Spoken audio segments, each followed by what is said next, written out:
Hello, everyone, and welcome to Twillow Talk. I'm Janice Coughlin from the Twillow Lifestyle Community, Twillow Lifestyle Academy, and I am joined by my beautiful co-host, Jennifer Tchaikovsky, and we have an extra special guest today, Melissa Sophia Joy. Dr. Melissa Sophia Joy, correct? Thank you so much for inviting me here. I'm so excited about this conversation. Well, we're excited to have you. Absolutely. So we'll do a little bit of an energy update, and then we want to hear all about you. Okay? So, as for energy, so we have had, today we are in around 13, but we did have, as a note, on the 14th, we had 12 hours of blackout, and before that we had a time that was even more so. Today we are sitting at an amplitude of 13. We have had very few solar flares just over into the M, only a few in the last couple of days, so nothing too noteworthy there. Even the KP index has been a little bit lower than it was like for last week. So that's kind of where we're at with that. So there's not a lot in that respect. However, I think there was a lot going on in terms of our downloads and our transits and our astrological changes. So Jen, you want to start with the transits? Oh my goodness, there's a lot going on. So last time I had shared a little bit about the 36, and we're just at the point of coming out of that at the moment. Of course, the dogs are feeling the energy too, so they're starting to go wild. So here we are at the 36, and we're here until tomorrow. Now, the 36's energy, if you remember, is the darkening of the light. So it's the gate of crisis. So if you've been feeling that energy for the last almost week, that's what's going on, right? So the energy here is moving from that shadow of turbulence to that sit here enlightened state of compassion through the way of humanity. So really noticing if we're, feeling like we've stepped into that dark night of the soul, feeling conflict, being triggered, noticing the vulnerabilities that are coming up for us and all of that. And just being able to hold space for that with that tenderness, right? How important it is to bring in that tenderness and the compassion that's needed as we're going through these transitions, because remember, that's what crisis is about, right? It's about bringing transition. We don't go through that if we're not meant to transform something. Sorry, they're just really wild. All right, have to go. I'm going to keep on scratching until I do. They're caught up in the transition energy is what they're talking. Right? Well, It's a crisis. Somebody knocked on the door. So, that'll do it. So as of tomorrow, the end of tomorrow going into the 19th, we're going to start a brand new transit, and we're going to be in that until the 24th, and we're moving into the gate 25. And the gate 25 is the gate of innocence. So this energy is about the spirit of self. So you think about it, right? Like we just came through this gate of crisis. There is an opening, an unfolding that can happen. And now we're stepping into this energy that makes space for that universal love. So we're moving from the shadow of constriction to the city of universal love, and the way of it through the way of acceptance. And so it's now that integration piece. How do we bring that in? Part of that is going to be, looking at that core wounding that's associated with the shadow of constriction, which has to do with feeling separated, right? There's feelings of separation from source, feeling like that separation that we have just from being here, and noticing the impact that that's having on how we're feeling, right? And so if you're even in the physical, feeling that constricted breathing, taking that step back, really allowing yourself to open to it, release, and just notice, what time you need to take for yourself to be able to move that energy within in order to be able to also bring that out. And so working with, the gift of this energy, that idea of acceptance, a big part of that is being able to embrace the core wounding and the stuff that we carry with us so that we can open. And the more that we allow ourselves to open, the more clarity comes in. And as we gain that clarity, we actually get to move into that place of universal love, because there is an open acceptance that comes with that energy, right? So just holding space for that as we're moving into next week, and allow that to, open the heart as we move forward. Beautiful. So love, love, love, right? Put the love out there. It is love. We talk about that a lot. Yeah. Awesome. So Melissa, you were going to share some astrology. Yeah. So there are a couple of different levels of energy shifts that I want to talk about. First is I have a really good friend who is an astrologer, and she actually focuses on the Venus cycles. And we are right in the middle of a huge shift in the Venus cycle. Venus is moving into Aries. I think it already has moved into Aries. It actually meets up with the sun on, I think it's the 22nd. So this is like a huge shift where Venus, which is all about love, right, is really bringing up anything that no longer works inside of us regarding our relationship. I actually just taught a self-love class last week, and this is super, super present, as well as relationships with others, relationships with the world, what love actually means to us. And it's moving into a sign of Aries, which is really powerful and movement oriented. I was just talking to my friend who's this astrologer that specializes in Venus, and she said, Venus is really, it's like the divine mother. And the divine mother energy is actually meeting this energy of fire, this energy of potency, this energy of leadership, calling the divine feminine out even more from every person, whether you're male, female, or you define yourself as other than, right? The divine feminine is calling us that energy forward inside of us. And at the same time, I've heard from a few different people that we are officially ending the Kali Yuga period. I've heard from one person March 20th, another person March 21st. And so if you don't know about Kali Yuga, it is a long time span. I forget exactly how many thousands and thousands of years for all of the different cycles. I think it's 27,000 cycle. But each era is about 2,700 years. And so the Kali Yuga has been a time of going into the dark. Kali is a goddess of transformation, transmutation. We look at the ego, in its chaotic stage can be creating chaos out in the world. We can look at that in terms of the victim-victimizer programming and how it's been so active in the last 2,700 years. But now we're coming to a place of completion. Hallelujah. So we are moving into the light. Thank goodness. So I just did a quick search here, 432,000 years. Oh, there we go. For all of the eras. All of the internal ones. So it is believed to have begun in 3102 BCE. So wow. A very long time ago. Very long time ago. That math doesn't add up. But anyway. That's Google for you, folks. All good. It's been a while. We're just going to stick It's a long time. Way longer than our lifetime here now. Of course, a few of us have been around a long time too, so Right, many lifetimes. Quite a few. Exactly. Let's say hello to a few people. We have Hypnocity. Hello. Hey, Nalani. Hello. You're still exhausted. Okay. Yeah, me too. I feel rearranged. Okay, cool. Time to exhale. And we have Patricia. Hello, Patricia. Welcome. Thank you both for coming. Thank you all, actually, because we now have Living in Radiance. Hello. Welcome.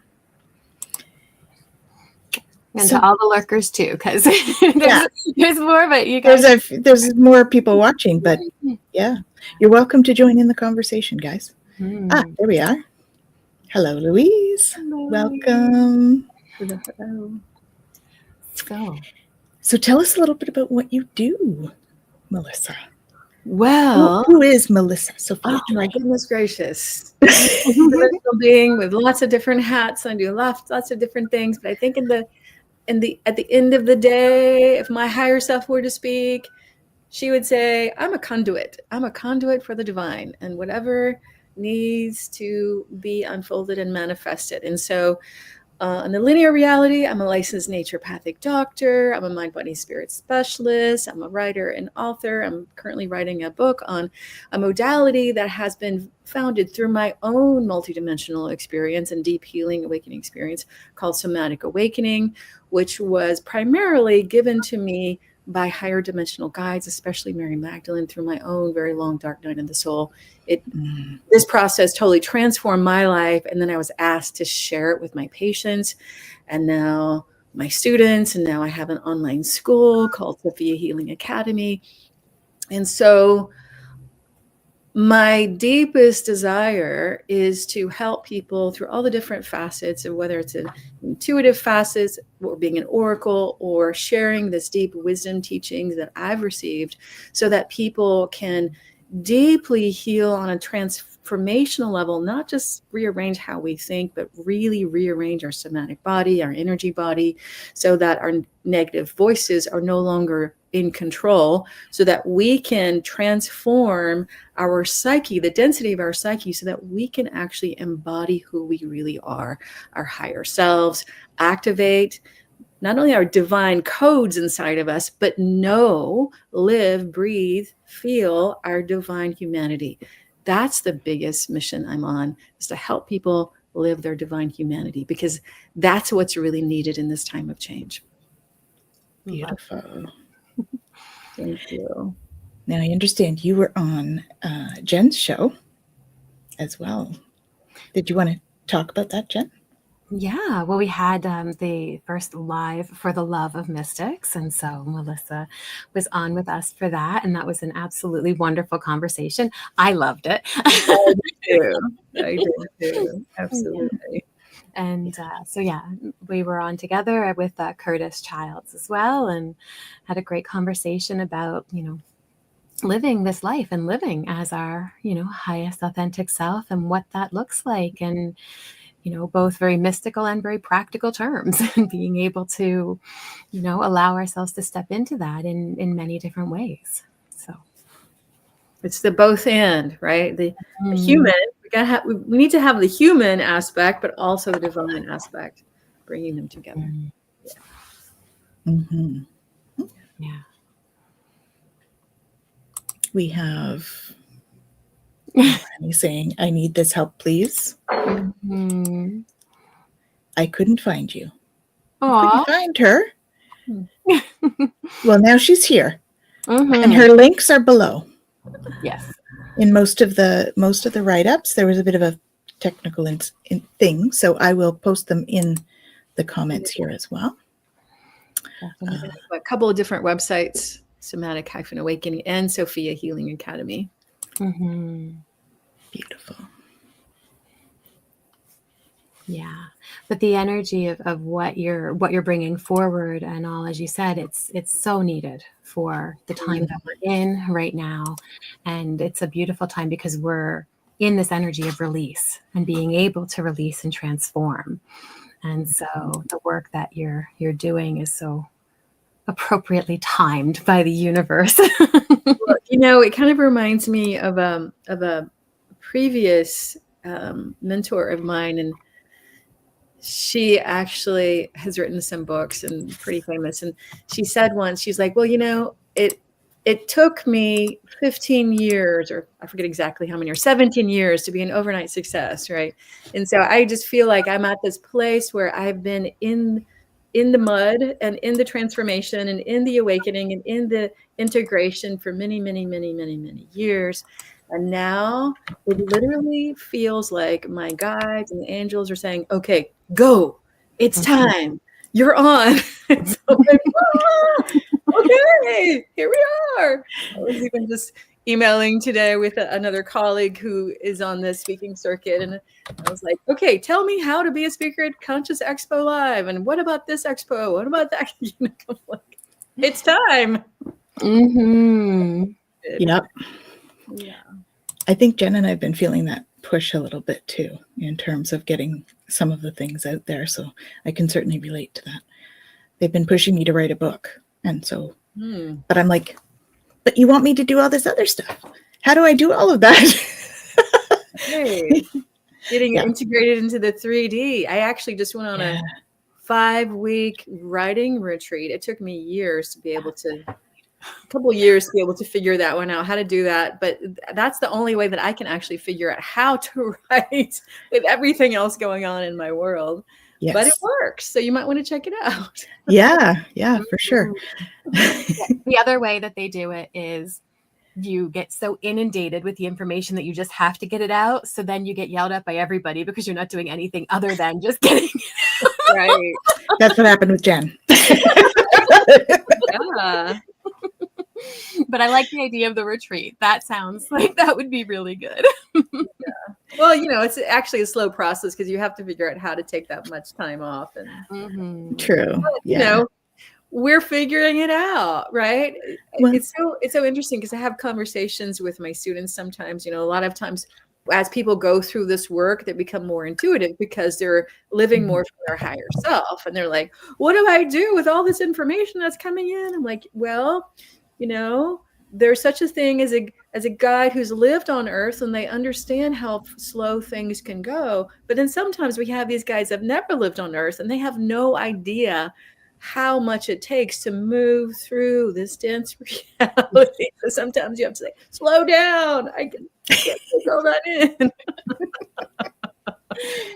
Yeah. You don't know what it's like here. It's heavy. It's muddy. It's right. Like you're an Arcturian. So this is a very different vibrational field than planet Earth. Exactly. Definitely. Yeah, the galactic ones are pretty. They're very vocal right now. Yes, they are. There's a lot happening there. Was called into a meeting last night in the middle of the night, apparently. So yeah, I'm right there with you. I actually had a meditation this morning where it was so beautiful. I went into this unified field with the seraphim, and I can't even articulate what happened. It's still, but it was so incredibly beautiful. And it was a lot of like, it's time and you don't have to do anything, just be in this unified field. And we're going to do it for you. Yes.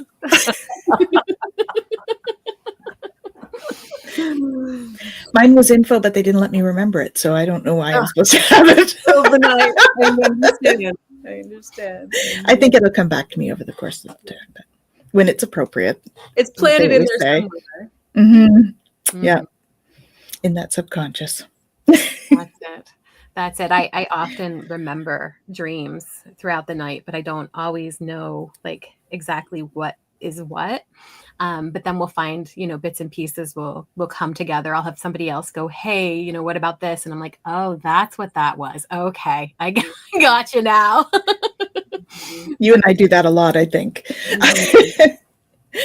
Yeah. Woven together. Yeah, it's interesting because I still work with a lot of patients. Most of my patients are, priestesses or healers or whatnot.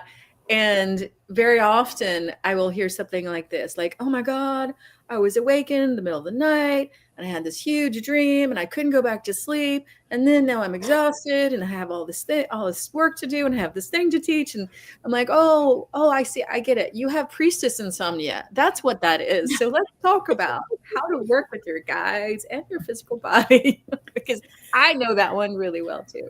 Yeah, me too. I sleep through it, but then there is that memory problem. I don't remember my dreams. I never have. So that's just not one of my things. I've told them that I want to. I keep telling them I want to, but I'm kind of there with you. Either I have these huge dreams that aren't dreams, like when you're in the astral and some teaching class and I wake up and I'm like, whoa, and I literally can't go back to sleep because it's so much information. Or like what you just said, like I'll have a dream. I know it's big, but what was it? I don't remember. I'm sure if I, go into my meditation later tonight, they'll probably fill me in, but for now, it remains in the subconscious for the moment. That's okay. Figure they'll bring it forward when they need to bring it forward. That's it. Yeah. Mhm. We're all on a need to know basis. So, Yeah, when we need to know, it's there. So we definitely. trust that. Yes. Absolutely. And I think dreams was probably, one of the initial pieces for me in terms of knowing that there was something different, right? Like I could see things that other people couldn't see, and then I'd have these dreams, and then things would actually happen. And I'm like, there's something else going on here. And I need to figure out what that is, which started that deep dive into, okay, what's actually out there? Well, and you're a lucid dreamer too, right? So you can tell when you're in like the astral and you're affecting it or you're working something out. So that's kind of cool. Yeah, I have certain tells in the dream world that let me know that I'm dreaming. And when they happen, it's like, oh right, I'm in a dream. I can do this. But I have to, catch them. And sometimes I catch them, and sometimes I wake up going, I knew I was in a dream and I kept dreaming anyway. What in the world is going on? All right, well. Oh, well. I guess I wasn't meant to be in control of that one. That's okay. Yeah, exactly. And I think that's so beautiful that you have that ability. There's so many different ways in. That's what I've discovered. And I think that because I used to be a teacher of intuition, and one of the ways that I would really work with people is like, what is your way? Right? Are you a lucid dreamer? Are you clairvoyant? Do you have clairsentience? Do you have this? Do you have that? Do you have this other thing? And very often it can be like a mishmash of different ways of connecting in. And so, for some people, it's like, well, I connect in through breath work, or I connect in through medicine journeys, or I connect in through going on meditation retreats, or I connect in through all these different things. And so, yeah, I think it's really like what works for you. What is the way in? And it's kind of the same thing in healing. Whenever I'm working with a person, very often their psyche may have like shadow material that's very protected, and they're like, no, you cannot access this, whether it's, I'm helping them in or they're working with it. And so we have to find the back door, that's aligned to their capacity. There's so many different ways. I think that's what I'm trying to say. There's so many different ways of making contact. For sure. Yeah. And we have a question. How do I know where to start? Well, would you all want to attempt answering that question, or I can? Go for it. I mean, I'm sure we all have an answer. Yeah. I want efficiency. I'm not sure if there's an efficient way to do it. I think it has to sort of come in naturally in its own way. Well, what I would say is find the practice that works most in alignment with who you are. So for me, that practice is meditation. It used to be yoga. I was a yogini for years. I was a yoga teacher, and I hurt my back through it. And what I discovered is that I can most efficiently find my way in through meditation. And that could even be asking the question, what do I need to do to make contact on the highest level?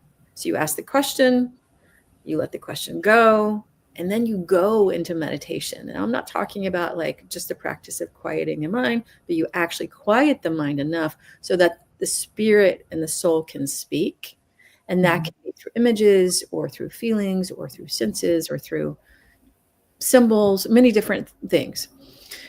And then you start doing those things, right? And that way you can actually find, or it could be a smorgasbord of different things. And if you can't find it that way, then I would recommend working with an intuitive that you trust and asking that question. And then you both can, in conversational style, not with them telling you what your truth is, but in conversational style, figure out the way that works for you so that you can then bring in those attributes or practices or ways of being into your life.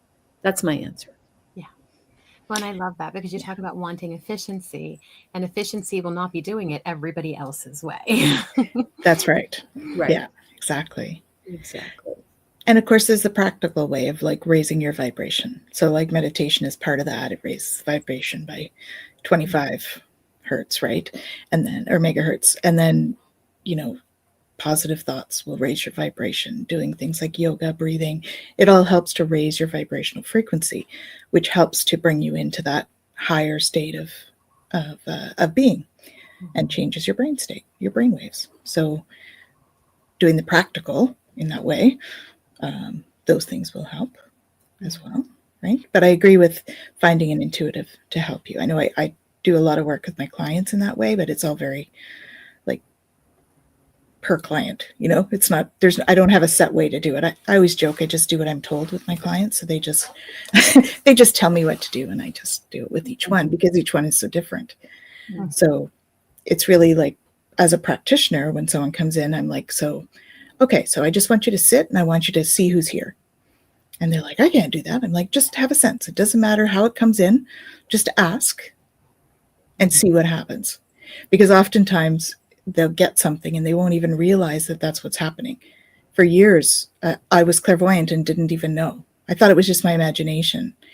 Or I would just know stuff, or I'd be feeling things in the room and I'm like, why am I feeling so weird? Like, this is odd.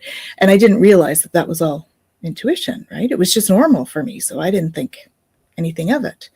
And I think a lot of people are like that. And the more that we just allow the possibility that this is more than just our imagination, like society's told us. And like Jen always says, being open and curious to whatever comes in. To me, I think that's one of the easiest ways. And that's when I was saying, like, you know, it's going to come in for each person individually. It's kind of like by doing that, right? But being open and curious and asking those questions as I ask them that, they come out with something and I'm like, okay, so how did you receive that? It was a thought. Okay, so did the thought come in as words, as though you read it, like as it went across like on a ticker tape or something? Or did it come in as just an instant knowing? Or was it more like somebody said it to you in your head, you know, like a telepathic? And so if we drill down a little bit like that, it starts to be able to help us assess what clair they're using to tap in, right? And so anyway, that's kind of, but I don't think there's no set formula for doing it. I think each person is so individual in how they bring it in, because it is a mix. It's almost that perfect mix of all the different clairs. They fit together for each person individually.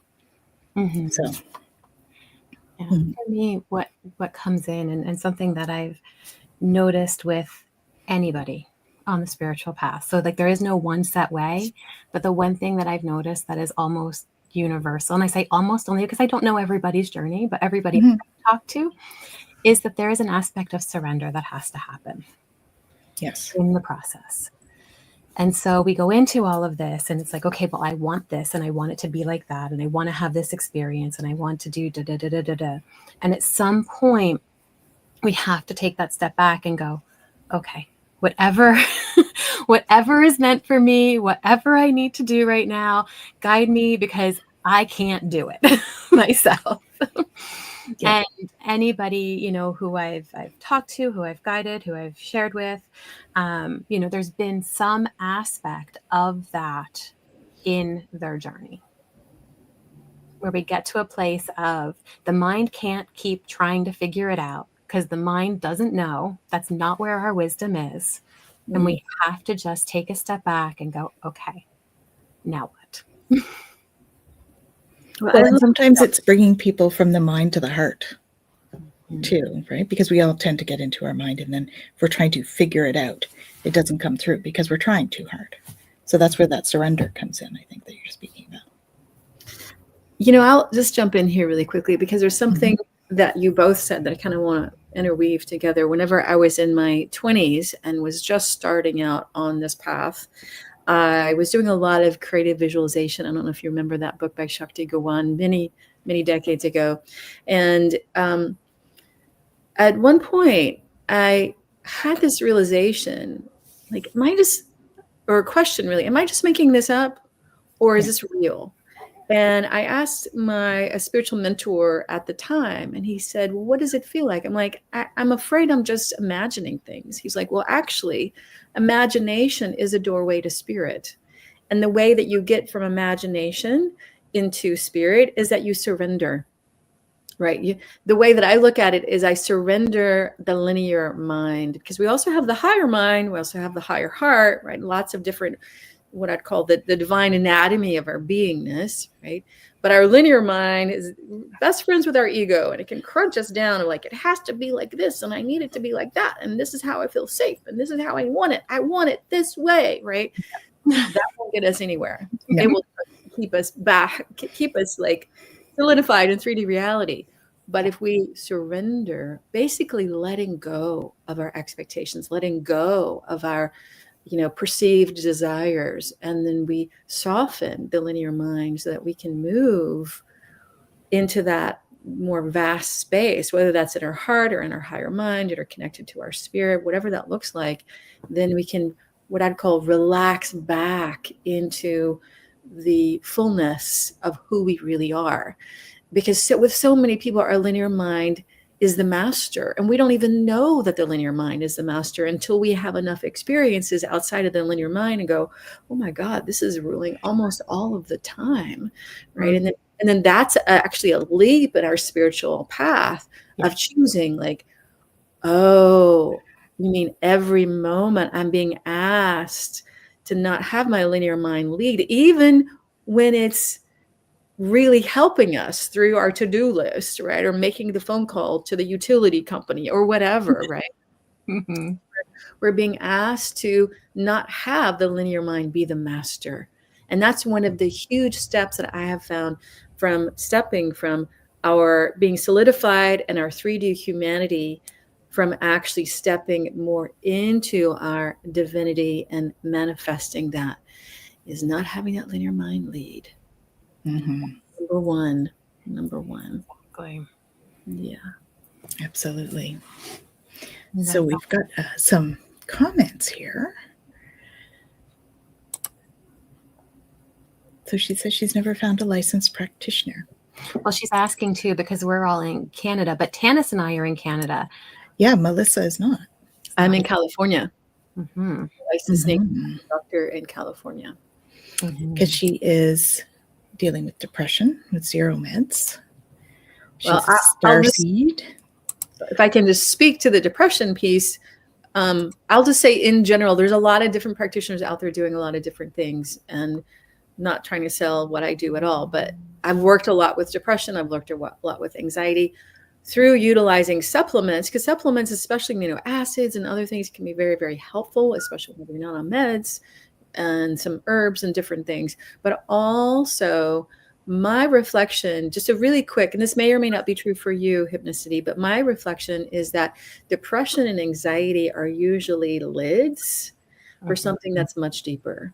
So we need to create some capacity and nervous system stabilization first, and then be able to see, well, what actually is going on underneath? And that could be a subconscious or unconscious level that needs some love, that needs some transformation at a very deep level, so that the depression is no longer, knocking up against your awareness every day.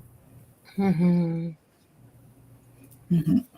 She's in Linwood, Washington is where she is. She says she's aware of the shadows. Yeah. Mm-hmm. Mm-hmm. And we have Louise, who has shared, I dreamt twice in a week where I had chakra colors flashing directly in my eyes like a disco ball. Any one of you have feedback in regards to the meaning of this dream? I think you're getting some healing overnight. They're balancing your chakras, because there's light therapy, right? Right. I would say that there's a lot of light coming through in this time, and a lot of reorganization, reconfiguration. I've heard from a lot of different people, and that can show up as the chakras getting activated, cleaned out, recalibrated, all of these different things. And it sounds like it's coming out in a very symbolic way in your dreams, which is a very beautiful thing. Mm-hmm. You might be tired, so you need to get some rest if you're feeling tired. Yeah. Mm-hmm. Yeah, I think dreams can have so many layers and facets to them, and I love the that it's that healing piece and that light is coming in to heal. But what's most important with it is also noticing what they mean for you. So as you feel into those particular chakras, what comes to mind? Because that's going to guide you also to maybe what you need to meditate on, or look to release or look to bring in to your experience. And so they're showing this to you with these flashing lights. It's like, look at this, look at what's going on, right? And so they're doing the healing, they're bringing in all of that clearing and everything, as Melissa and Tanis are saying. And then so for us, it's about bringing compassion to those things, right? And so we can just hold space for it and allow ourselves to sit in that energy. But if there is anything that's coming up in the process, to allow it. Right? Like I love what you were saying, Melissa, with the cover, right? How anxiety and depression are those covers. And I think that sometimes, you think just the word depressed, right? Like it's depressed, right? We're being pushed down and we're continuing to push down. And in order to release and allow that healing to come through and to integrate it, right? Because all of this can come in, but then how do we integrate that? How do we, as you were saying, like move from that, this is our strictly human experience to a divine experience within where we're at now, to be able to integrate that together. And so just noticing what comes up for you, as you reflect on it and go, okay, what are they opening me for and clearing me for? Okay. The opposite of depression is connection. Mm-hmm. Yeah, Louise is feeling the tiredness. So self-care, please. And she says, oh, wait, it jumped. Here we go. She just started using dosing rods. 4 years past medication. Congratulations. That's a big That's deal. great. Yeah. Cool. Jen has a funny story about dosing rods. Oh my goodness. We had an interesting experience with dosing rods. We had two, actually. Our first experience here with the dosing rods was interesting as well. Yeah. Yeah. We could probably do a show just on weird dowsing rod experiences. Apparently, when she and I are together, they're weird. Go ahead. You can tell them, Jen. Yeah. I mean, I don't want to take up the show talking about them this time, but yeah, we've just had interesting experiences with them. Yeah, make sure you hold them at a far enough distance, so if they start to go wild, they don't smack you. Right. Jen found that out. Yeah, it was interesting. You're a conduit for energy, Jen. That's not surprising at all. They were trying to get our attention. Yeah. But there was a lot of energy flying through and literally flying. Like they were, wow. Yeah. And then I was like, okay, what do we need to know? And Tanis and I are virtually online, and one aims at me and one aims at her. And I'm like, okay, what are we supposed to be doing right now? And then they start spinning. We're like, okay, that doesn't answer the question.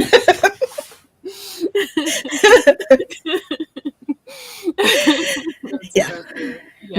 Apparently we had to be in meetings. That was, we were being told there was an emergent meeting right now. Mm-hmm. We had to be in it. So we went. Yeah, Louise has a question here too. Mm-hmm. Up one. So up further. This one. Gotcha. There you go. So I have lots of energy like wires coming from the top of my crown chakra, but can't seem to read the messages or meaning. And then this one. Any suggestions? Should we put this one up? Mm-hmm.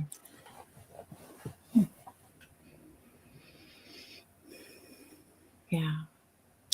Are they wires, or is it like downloads of info coming in? I'm feeling like there might be some downloads coming in, and that's kind of what's happening. Sometimes the downloads, we're supposed to know what they mean. Sometimes they're just recalibrating like Melissa was saying. Mm-hmm. Yeah.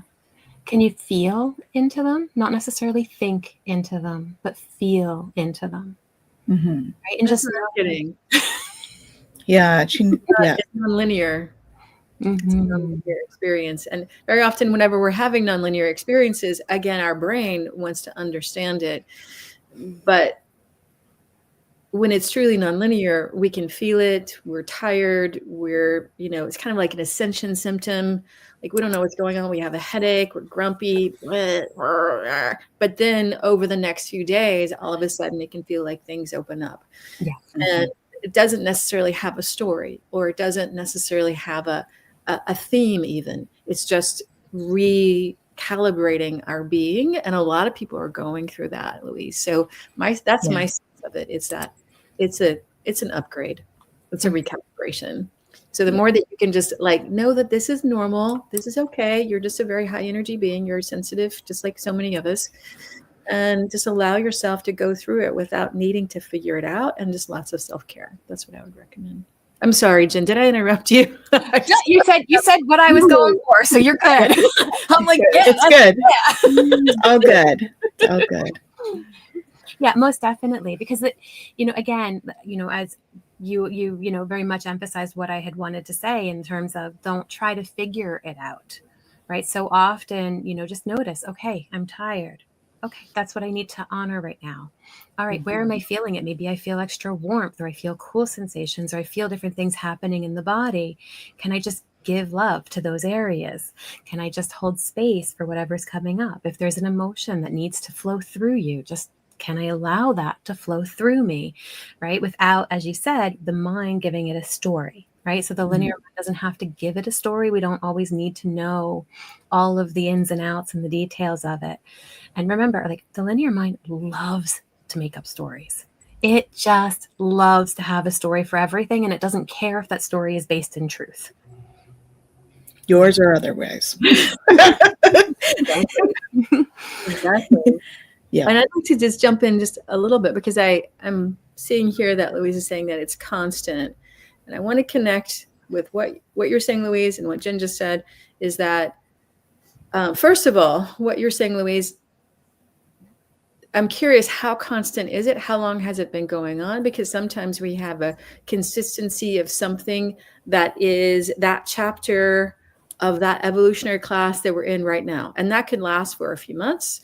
It could last for 6 months. It can last for a year. I've had energies inside of me that have lasted for years. As I unwind them, it feels like a constant. And I've had to learn how to have capacity for it.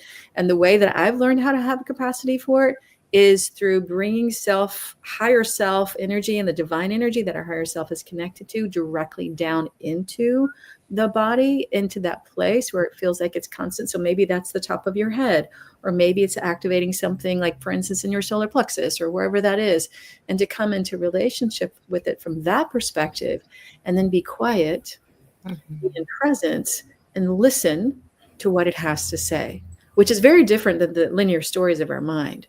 Right? You might get a feeling of like, oh gosh, this feels contracted, or this feels like I'm being like, there's an electrical charge here, or there's this constriction that's here, right? And the more that we can actually turn to whatever's happening inside of us, wherever that is, it could even be in the energy body, from our higher self perspective, which is a very powerful presence, then the more we can come into a relationship and a connection to whatever that is. And as that happens, what occurs is that the contraction or whatever it is, it starts to be seen, it starts to receive what it needs, and it starts to dissolve. This is my work. This is what has healed me. This is what I share with other people. It's the essence of somatic awakening, even though somatic awakening has many different facets to it. But I just wanted to, my sense is that this might be important for you to know, Louise. So just wanted to share that. Awesome. Beautiful. I love that idea of, like you said, bringing in that higher self, just so that it helps us to stay out of the linear mind. That's right. Mm-hmm. That's right. As a matter of fact, it's so important that in my bigger trainings with people, I have multi-month trainings with people. we go into the actual architecture and the principles of what is needed in order to create this container in presence that's out of the linear mind, that's in organic presence, that's not pushing or forcing, that's staying within our capacity. It's oscillating back and forth from higher self to whatever's there, and all these different principles, which allows us to really hone in into this exquisite relationship with higher consciousness and whatever is causing pain or constriction or trauma or struggle or suffering inside of us. Mm-hmm. And when we have the ability to actually bring in this scaffolding of presence, oh my God, miracles happen. why I'm teaching what I teach now. Mm-hmm. Yeah. Awesome. Yeah. So getting out of the linear mind is number one. Mm-hmm. Absolutely. She says, thank you. Mm-hmm. You're welcome. Nalani says she'll be scheduling soon. Beautiful, beautiful. Mm-hmm. Yeah. Yeah, I love that though, with the bringing in the scaffolding and being able to work through it. And it, it's so interesting too, because again, the linear mind wants to get a result. It wants to see something be a certain way. And this isn't about, this end result. It really is about embracing that whole journey through. Right. And I love that idea of, again, going back to, as you said, bringing the higher self in and then noticing what's happening and then sitting with whatever is happening and bringing compassion to it, as opposed to, I just want to get away from this. Right. Mm-hmm. Right. So many of us have been trained to run, right? You have fear inside, well, run away. You have trauma inside, run away, right? I don't want to do this. Just stop. I don't want to look. Yeah. And, for me, I won't go into my whole story, but I'll just say that over many decades, I had so many traumatic past life memories come online. Some were so traumatic, my brain didn't even know what to do with them. It was way beyond my capacity. And so the masters, especially Mary Magdalene, said, okay, now you learn how to sit with these, but you're not sitting with it with your ego mind, because the ego mind will never be able to have capacity for this.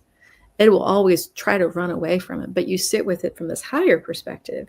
And then whenever we do that and we allow ourselves to evolve that experience and go into these higher and higher and higher vibrational energies of our higher self, it's, it basically we're contacting in the highest place. We're contacting our unified consciousness with the divine, coming into our awareness and dissolving what no longer works, dissolving our negative voices, dissolving that trauma contraction that happened whenever you were 3 years old and that terrible thing happened, or that, the time that you were burned at the stake for being a witch for the 4th time. Right? Yeah. Yep. Lots of laughter, but you know what I'm talking about. Oh, yeah. I do. Yeah. I've had those past life memories and had to work through them as well. So I get it. Definitely. Big deal. Mm-hmm. Yeah. Yeah. She was there. You were there too. Yeah. Well, it happened for many hundreds of years, right? It did. So we've all had lifetimes. Before that, if you were part of the Christ family at all, there was all the martyrdom. Thousands and thousands and thousands of us were killed. There was a few hundred period. Probably, I'm not going to go there. I'll just say I was killed a lot. Me too. Yeah. Me too. Mm-hmm. And when I go back, I'm actually getting a strong pull to share a story. Is it okay? Please. Of course. This is something that I'm getting more push to share. I haven't shared it very often because I have been in such a deep, deep, deep state of healingness over the last few years, but it feels like if it's not complete, it's almost completely complete. And now my life is totally changing. And this is, I think healing this actually has changed everything and is actually launching me more into the world. So I've had all these memories for thousands of years. A lot of them I was, in the victimized state, a lot of times a priestess or a healer or a medicine woman or, an early Christ follower or whatever, right? And I was killed again and again and again. So I went back, and again, I'm not actually even asking. This is just part of my experience as a mystic. I would have these memories arise.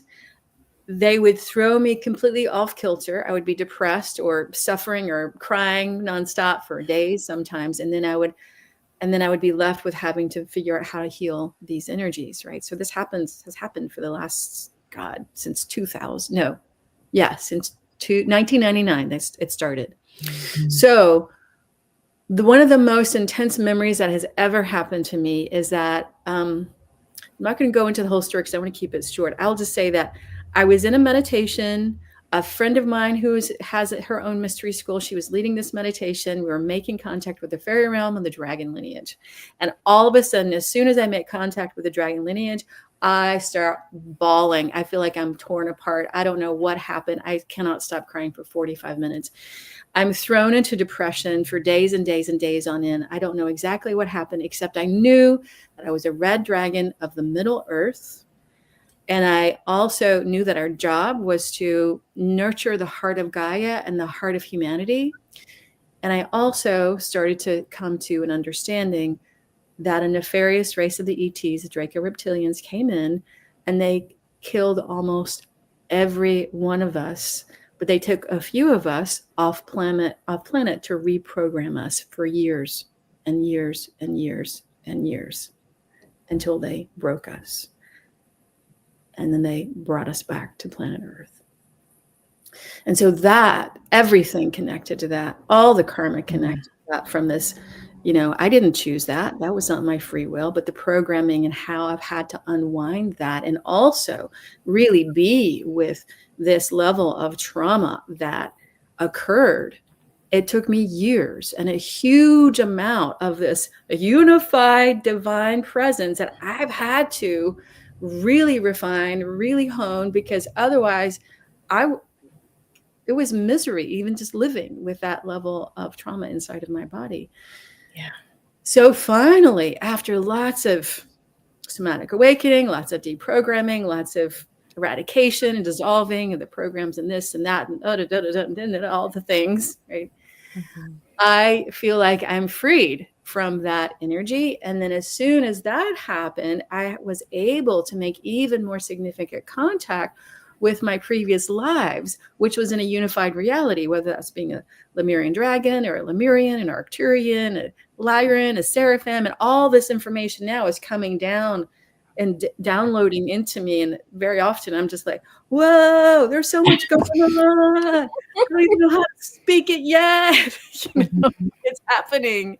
And, even this morning it was happening. Like this unified Seraphim love technology came in. I'm like, great. How do I even articulate this? They're like, don't worry, you'll find a way. But that's awesome. Oh, amazing. Thank you for sharing that. Mm-hmm. Yeah. Beautiful. Thank you. Mm-hmm. So we've all had our past life experiences with those draconians. Right? Yeah. Yeah. I mean, I really, from what I've seen and what I've experienced and what I've remembered, I mean, the Draco reptilians, they are really the ones who were at the very core responsible for not just patriarchal mentality, but all the victimizer programming and just so much of what we're healing now. And it's vital and imperative for us to both see what's happened, but also to align to that divinity that we are, because that's what they've always been trying to prevent us from. Yeah, for sure. Kali Yuga is ending, and it's time for us to step in. Mm-hmm. Yeah, absolutely. Yeah. We could say a lot on that, but I think bet the draconian thing is a time too. It's those Orion Wars and all of that. Oh my God. Jen and I are very familiar with, and so I'm sure you are too. I didn't even know what the Orion Wars were until I, had this memory. I'm like, oh my God, the planet was exploded. What was this? And I don't know. We were in Lyra and what was going on? And I looked it up. I'm like, Orion Wars. That was my experience. Yeah. So healing on that regard. Yeah. We'll chat. We'll chat about this. In the meantime, We'd love to chat with all of you, but we're looking at the time and we need Melissa to share a bit of what's coming up.